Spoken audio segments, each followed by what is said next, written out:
Eendag was er die 3 beren. Mama beer maak in die oggend pap. Toe gaan stap hulle.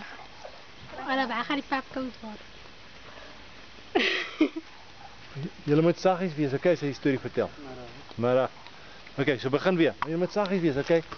Okay, 3 beertjies, begin weer. Maar luister, praat 'n bietjie harder en praat mooi stadig, okay? So, eendag was daar 3 bere. So, okay? Nee, eendag was daar 3 bere. En dit is te sag, okay? Is jy reg? Okay. Goue lokkies en 3 bere. Eendag was daar 3 bere. Mama beer, papa beer en baba beer.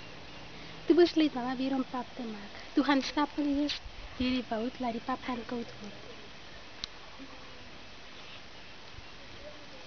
Toe kom goue lokkies en sy klop aan die deur. Maar niemand gee antwoord nie.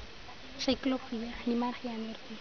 Toe gaan sy in, toe sien sy 3 bakke op die tafel. Sy proe aan papa weer sy pap. Die pap is te warm. Toe proe sy aan mama weer sy pap. Die pap is te koud. Toe proe sy aan baba weer sy pap. Die pap is te reg. Toe eet sy dit alles klaar. Toe sien sy die 3 stoele. Gaan sit sy op papa weer sy stoel. Die stoel is te hard. Sit sy op mama weer sy stoel. Die stoel is te sag. Toe sit sy op baba weer sy stoel. Die stoel is net te reg. Toe breek die stoel. Toe gaan sy op kamer toe, want sy was te moe. Sy lê op papa weer sy bed. Die bed is te hard. Toe lê sy op mama weer sy bed. Die bed is te sag. Toe lê sy op baba weer sy bed. Die bed is net reg. Toe raak sy aan die slaap. Toe kom mama weer en papa weer en baba weer te die huis aan. Hoe sê papa weer? Wie het aan my pap geëet? Sê mama weer. Wie het aan my pap geëet? Sê baba weer. Wie het aan my pap geëet? En dit is klaar geëet. Vra papa weer. Wie het op my stoel gesit? Sê mama weer. Wie het op my stoel gesit? Toe sê baba weer. Wie het op my stoel gesit? En is gebreek.